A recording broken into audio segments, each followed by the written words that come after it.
So people love comparisons. What are we working with today? We've got the Toyota RAV4 Hybrid and the Ford Escape Hybrid. Do you know Ford had a hybrid in the Escape before Toyota had it in the RAV4, Yeah. but they gave it up like 8 years ago?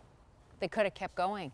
All right, looks-wise, what do you think of the RAV4 versus the Escape? Well, they're both very different looking vehicles. One is more streamlined, clean lines, whereas the RAV4 is quite rugged looking, sporty, angular lines. It sits a little higher on its wheels. Like the gap between the body and the wheels on the RAV4 is more. This is more of a true crossover. Yeah. Now, one thing about the design on the RAV4, once I point it out to you, you might not be able to unsee it. Okay, so the black that goes around the wheels doesn't go all the way down and match the rocker panel. They leave a gap there. And some people, when it first came out, said, is it like it's almost unfinished? Right. I don't, once you see it, you see it. Yeah, that's not really something that is jumping out at me, let's say. All right, they're both about the same price. The way this one sits, this is the XSE, this is the titanium with an extra package on it. They're both between $37,000 and $38,000 in the Canadian marketplace. That's right. This video is brought to you by Car Cost Canada. Get the dealer's cost, list of rebates, plus discounted interest rates. Use the promo code MOTORMOUTH to become an expert member and get extra searches. The link is in the description below. Okay, Andrea, this isn't a usual review. First of all, we're in two separate cars. We're doing a comparison, but we're adding an extra element into this. What are we up to? Well, we're going out on a 200-kilometer run to find out which one is more fuel efficient than the other. We're heading out on Highway 7, and which is just outside of Vancouver into the Fraser Valley, and we'll see how the Escape does compared to the RAV4. Well, it's interesting because almost exactly a year ago, I did this exact same run. That's why I decided we should do the same route with the RAV4 Hybrid, and I was actually able to beat the official fuel economy ratings, and I encourage you to click on the card to watch that fuel economy run. So it's going to be quite interesting. These are fairly well matched, right? When it comes to fuel economy, it's quite interesting because the Escape on paper is better, right? Yeah, 5.4 liters per 100 kilometers in the city and 6.2 on the highway. And this RAV4 gets 5.7 in the city and 6.3 on the highway, but this is slightly heavier than the Escape.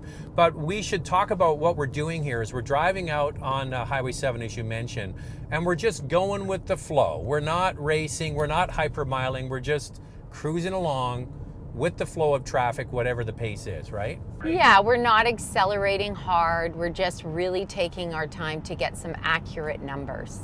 And they're both going the exact same distance with the fuel filled all the way to the very top.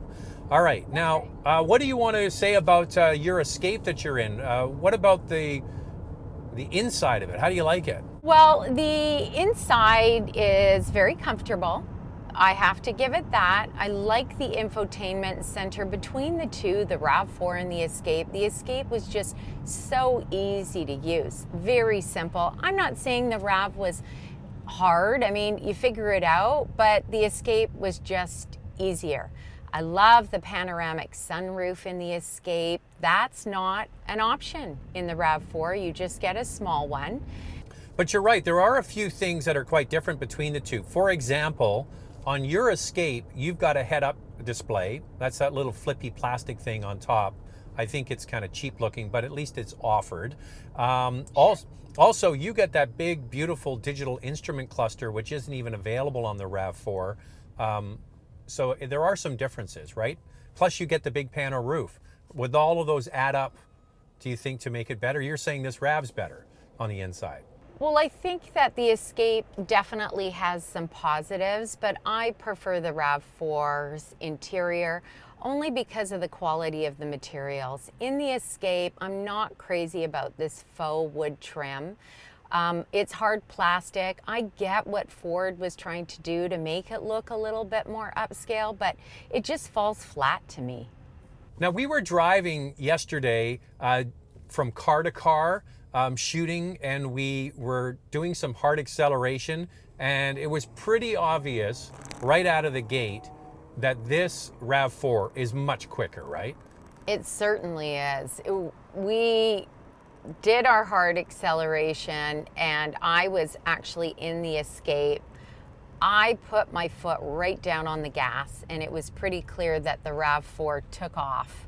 So there is a difference for sure in power. But here's the thing, once you get the Escape up to highway speed, it does just fine. And it's quite a comfortable drive, very smooth, wouldn't you say?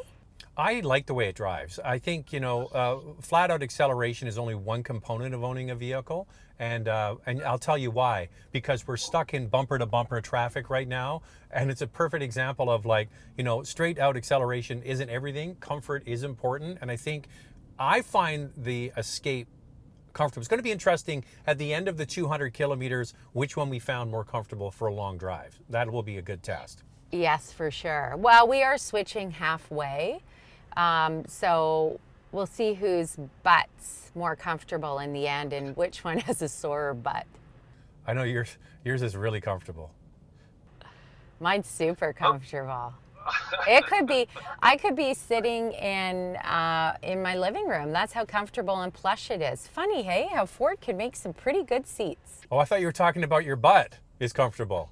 I got lost there. Sorry. Remember we're keeping it clean today, hon? I went right in the gutter.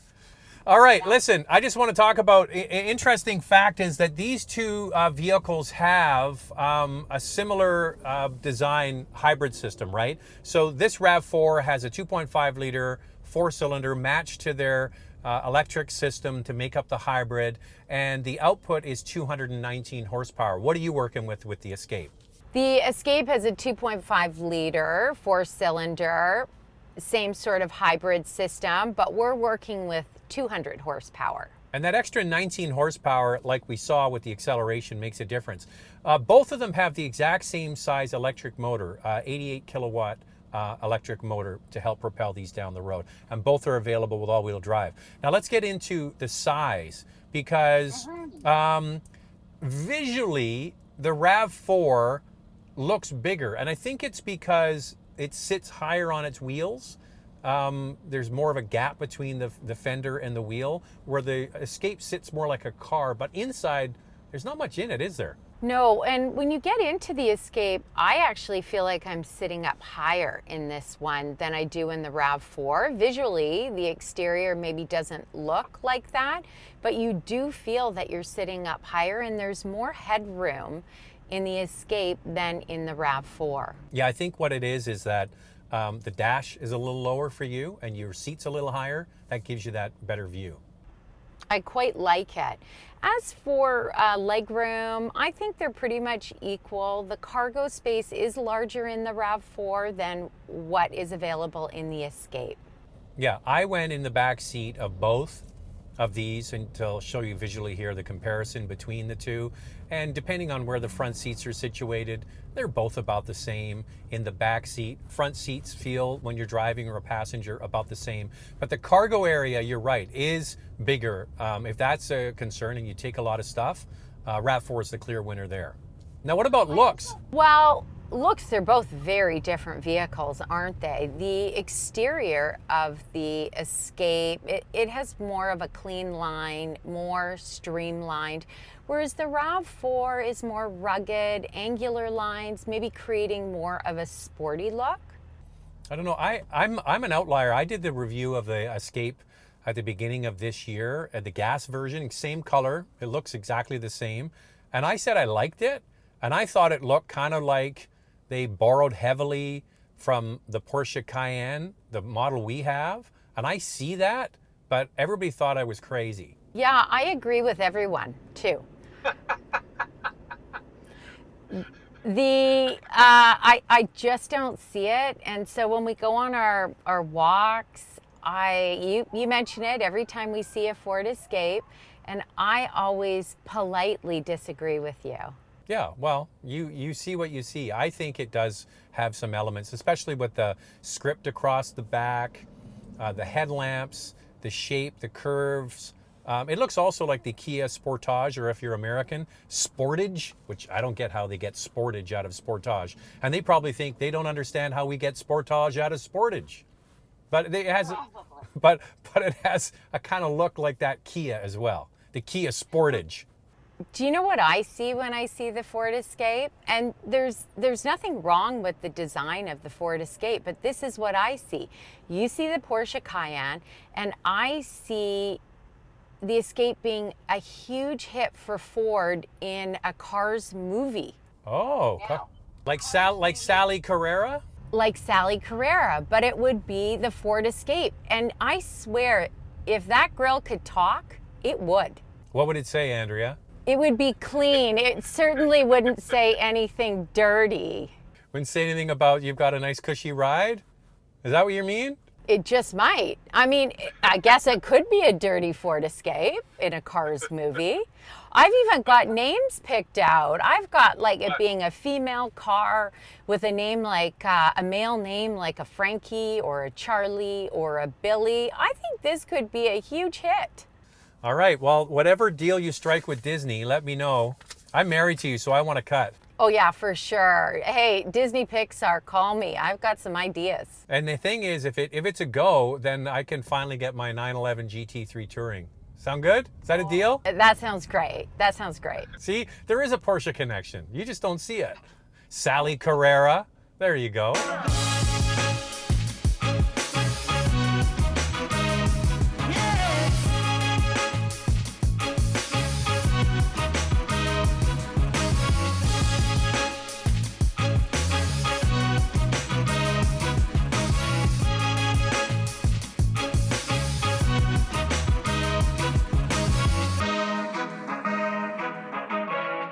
So we've done 100K. We're out here at Harrison Mills, and one word I can describe our trip out here, traffic. Tons of traffic, bumper to bumper. It was a hard go. Hopefully the way back will be a bit better. But the computer readouts of both these vehicles, I know what mine is with the RAV4 Hybrid. Yeah. Do you know what yours is? I sure do. Okay, on 3, we'll both say what it is. 3, 2, 1. 4.7.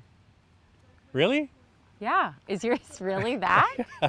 I can't believe it's the same. And because really the Escape is supposed to get better mileage, isn't it? well, actually, here's the news flash. Both of them are getting better mileage than the Transport Canada numbers. So I got to say, you know, I would expect that from the RAV4, but I have to say I'm impressed with the Ford because they're not really known for their hybrids like RAV4 is. No, so the numbers are impressive all around. I'm looking forward to trying the RAV4 comfort level on the way back because I do need a break from driving. Okay. Hey, if you could hit the like and subscribe, that really helps. And also hit the notification bell so you can see future videos from the channel. Also, follow along at Instagram at motormouth_auto or motormouth_Andrea. So you know what, Andrea? This has been a long day. I think we've already been out. We've only done just over 100 kilometers, and it's taken us the better part of 3 hours with all the traffic. So a lot of seat time, right? Like, what do you think after doing this for the first time, a comparison like this? Well, you're right. A lot of seat time. We've had a lot of stop and go traffic and some nice highway time as well, where it was smooth sailing. First off, I want to say I applaud anybody who has to do this commute every day in their life. Wow, that is something else, isn't it? You know, people do. Like, there are people who drive huge distances every day for work, and I don't know how they do it. I guess they have to, based on the fact that it's cheaper where they live. Absolutely. So this has been a great experience for me because we've had a ton of seat time, and I really have gotten to know both vehicles really well. And I have to say, I probably wouldn't have ever considered a Ford hybrid, but I've really enjoyed the drive. It's been a lot of fun. It's interesting, you know, with this, I think it shows you that you should, you know, go to what you know, right? A lot of people, when you say hybrid, they go, it's got to be Toyota. But I think that there's a school of thought that you should sort of move outside your comfort zone, at least for a test drive, and try something different. Like this Ford Escape is really well done. Like, I think they did a very, very good job with this. They did a great job with the drive and the comfort level. You know, there's some parts of the interior that I'm not crazy about, but I do love the big panoramic roof. So overall... Come on, say it. You love the way it looks. Say it. I can't agree with you. I will have to politely disagree. See, I find the RAV4 in that XSE trim trying too hard.